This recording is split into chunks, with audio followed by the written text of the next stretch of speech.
Hi everyone, so today I'll be trying out Spellbinders small die or die of the month, which is super cute. I already did a whole unboxing of all these different things, but the die of the month is our Boo Crew Lab, which is very cute. We discussed all these different things in a previous video. I will link that down in the description box so you can see that unboxing, but today we're going to get right to it.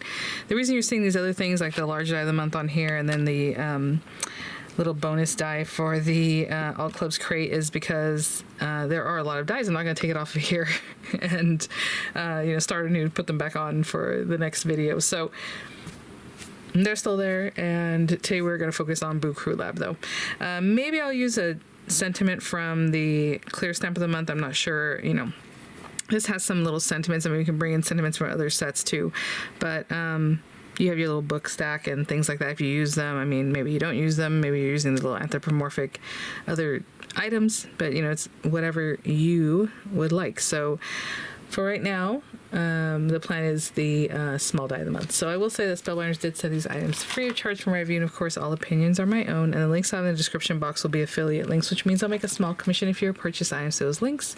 I do have them for the US, then the UK, and I super appreciate the help, guys, so thank you for using those. I will say I'm also going to use the 3D embossing folder. Sorry, I forgot about that because I want a background. So it is called Spooky Web, but there's also like this little like gauzy kind of look, or it's whatever, right? It's just an organic kind of fun Halloween-y kind of design there, and then you have the webs. So I'll use one of these sides again for an A2 size card. So we will get to that probably first. I usually grab a card base. Oh, should we make a black card base though? That's interesting. Okay, let's do a black card base. And I already have half of a 10-fold one cut here, so I will use this. I'm just not sure. Maybe, yeah, let's do white paper. That's fine. And then we'll ink it up a little bit just so it's not so stark. So let's get those things going. And then we'll get into our little characters. They're so cute. So again, you have a lot of different pieces to play with there, so have fun with that. But let's get this going. So I'm going to take this guy. This is already cut at 4 1/4, but this paper is from Michaels, and that Michaels paper always has an extra like 1/16 of an inch.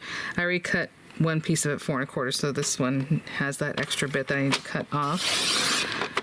It's quite, ugh, I don't know why they're doing that. And, ooh, I need to change out my, my blade there. And then I'm going to take a little bit off the bottom too, because it also has it in the length, the extra 1/16. I might have cut that one a little too much, but that's all right. Score this at 5 1/2. So it should be 4 1/4 by 11, scored at 5 1/2, okay, for a 10-fold. And I like a really tight matte layer, so I'm going to cut this at 4 1/8 by 5 3/8. Let's go 5 3/8 first. But if you like quarters, that'd be 4 by 5 1/4, or the whole thing 4 1/4 by 5 1/2, right? So there you go.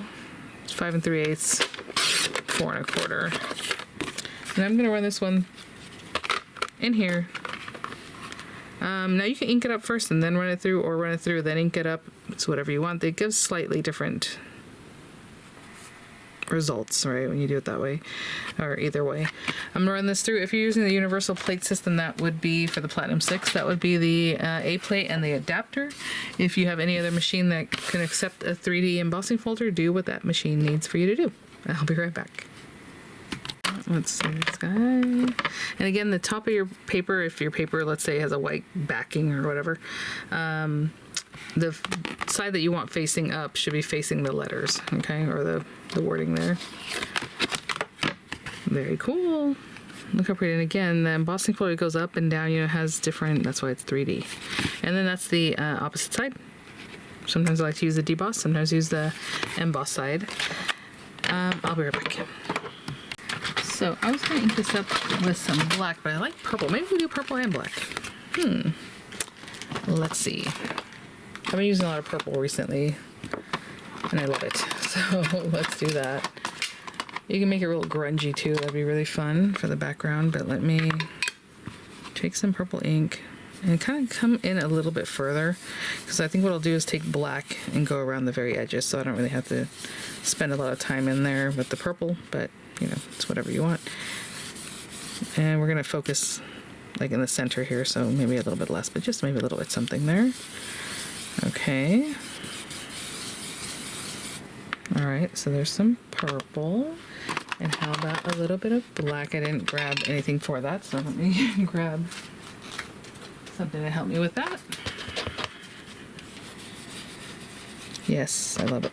Okay, that looks good to me. Just kind of funky and fun. I am using water-based ink, so if you wanted to, you can splash it with a little bit of water, maybe a little spritzer bottle, and just have it react and have some more fun.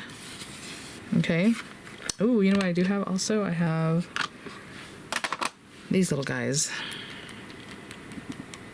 I used them recently, but not that recently, so a lot of the little shimmers at the bottom. I will say the only thing about this is that they do take a moment to dry. You can hit it with a heat tool, which is normally what I do, but you're going to want to be careful with that because it can start bubbling, which actually for a card like this might be fun, right? So if you're going to hit it with a heat tool, you kind of want to keep the heat tool a little bit further up, right? Give yourself a little distance there.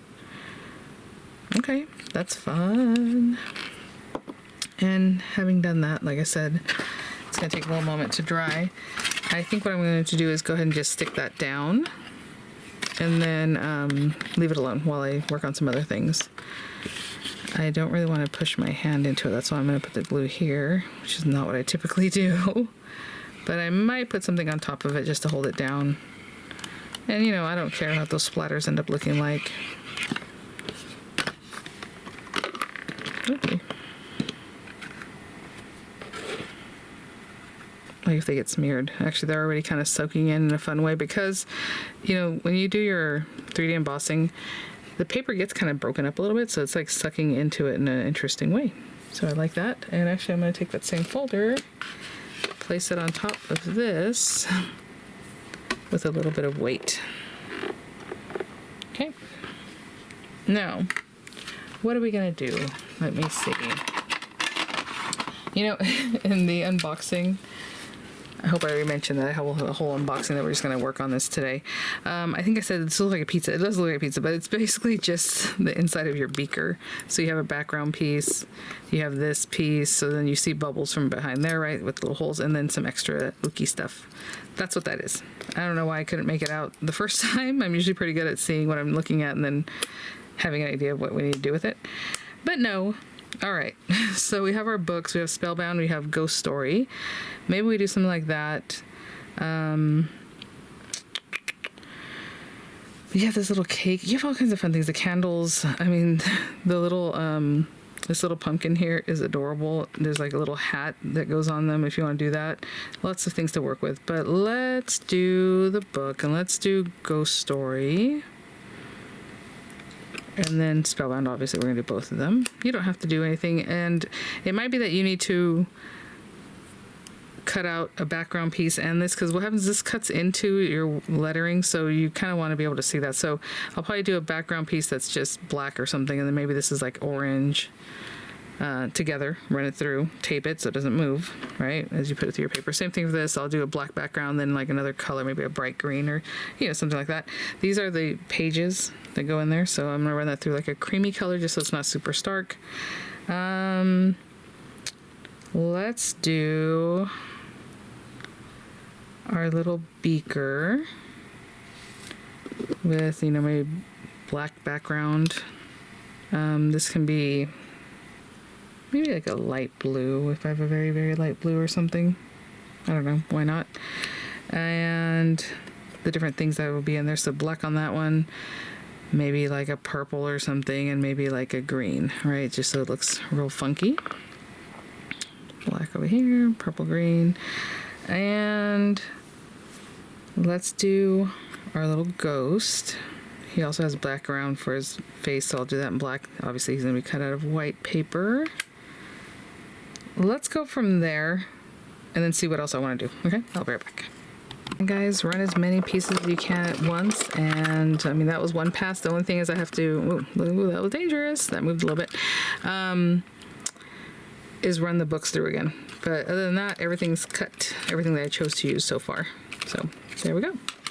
I'll be right back with the books, basically. Okay guys, so I have some pieces. I might cut the little hat out for this guy because it is super cute. So totally missed the sizing of that. Put the glue way outside. There we have him. And then this, again, I cut it out of light blue. You can also use this as an inlay. I mean, make it a little shaker. How cute would that be? Because all you have to do is just use that same, you know, this die with the inlay. Let me show you what I mean. This die can be cut out of acetate. It can be cut out of your background. And then inlay these two and run that through several times. You're not going to want to frame that out with foam adhesive. It would be really small. But you can run this together several times through your cardstock to build up the shaker and make it a shaker, right? Isn't that cute? Cute, cute, cute. Okay, so we have that. And I put it a little bit crooked on purpose, so I thought it'd be cute. This already has adhesive on it, so let's stick this on here.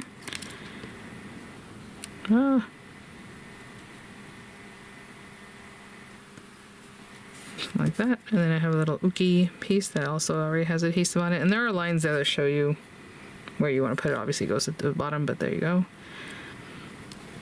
Cute. We have this little guy. We have these. This has adhesive on it already. These are really close in size. I think one is just thicker than the other one. Like this one has a little more thickness too at the top. So let's take that. And there's that. I wasn't really too worried about if it cut all the way through. Sometimes they don't cut completely through. What you can do is take like a pokey tool if it doesn't and just clear it out. And they'll just, the little bits will just fall out the back. Okay, so this one cut out very cleanly.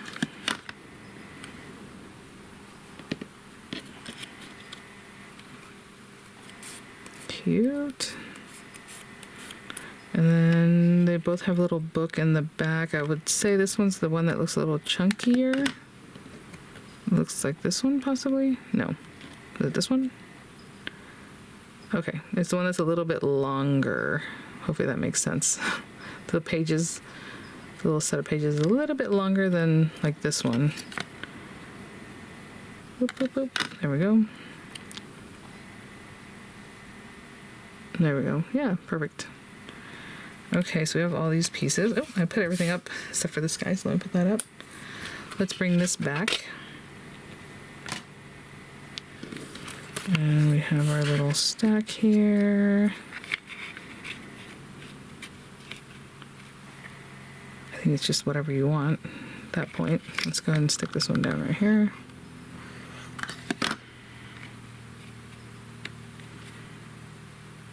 Oh, you can also do this, well, not this one because I made it tentfold, but, you know, you can put it however you like if you want it to be a little more landscape.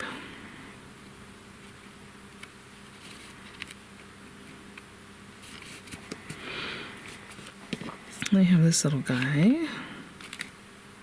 Oh, it's a little higher, taller than I thought it would be. Maybe. Can I still bring these down? Can I still bring these down? Let's see. Yes, I can. I honestly didn't expect this to be so tall.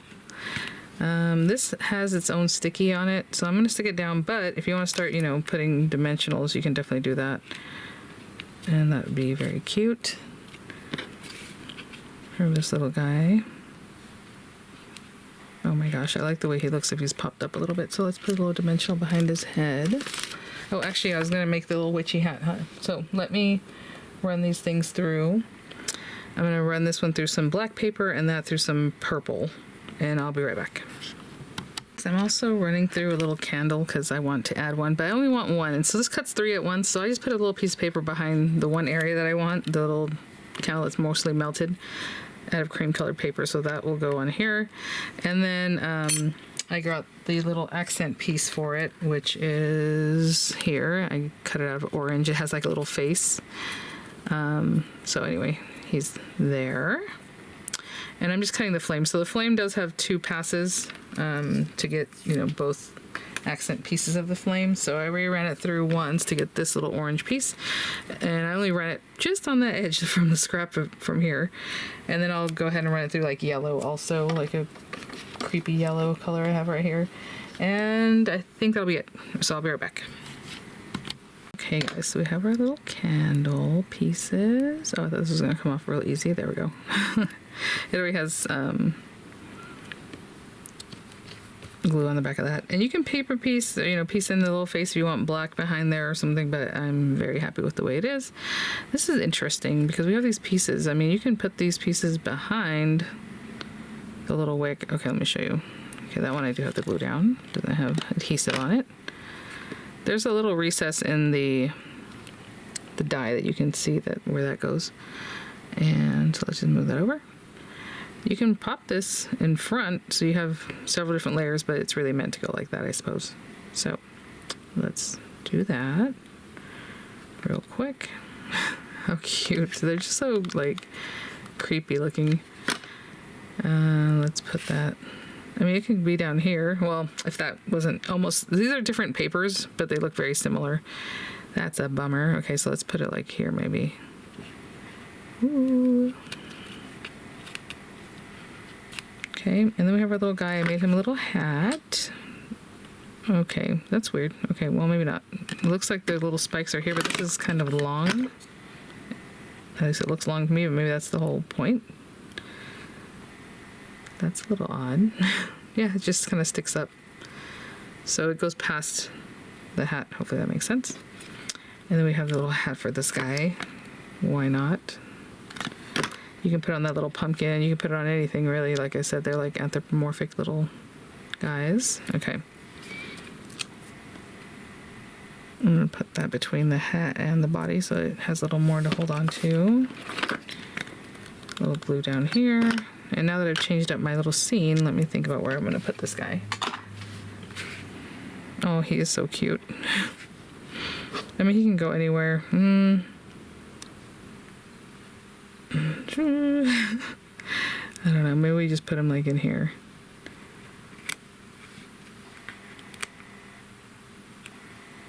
I feel like everything's just so close together. Okay, we're just gonna put him over here even though there's a flame and it's creepy, but that's all right. Okay, I'm gonna hold that part down and I'll be right back. Hey guys, and that is our card. Very sweet, very fun. Again, I mean, you can play around with all these different things, you know, put more candles. You have so many items in this kit that are just super duper cute, and they're just cute to have in your stash. Can you imagine making like little rosettes with a lot of these cute things, or just having this little candle? I mean, super cute. The cake that looks like a little, like, I don't know, monster. It's so adorable. Look at this little pumpkin. Anyhow, all right, so that is the card I made for today, and I have been showing you guys the cards from the basically All Clubs crate from the different sets. So this is your exclusive die to the All Clubs crate. This is your press and foil. This is your stencil with some of the stamp, right, for the stamp of the month. And then this is the stitching die with the stamp of the month. And we just worked on this guy and it is adorable. Oh my gosh. All right, guys. Well, thanks for watching. I will have images coming up. I'll have the links as appropriate in the description box, and I will see you all. Actually, I was going to put a sentiment on here. Oh my gosh. Let's see, can you hope this raises spirits? I mean, I was going to put another sentiment, but it's very cute with just these things. So what do you think? Well, anyway, if you want to put a sentiment, really cute, up, and a ghoul. He is up in the little air. I think that's cute. Haunted by my life choices would be very cute. The spirits made me do it, right? That's fun with a little beaker there. So something like that. I think I'm going to leave it the way it is, but I will see you all at the next one. Bye now.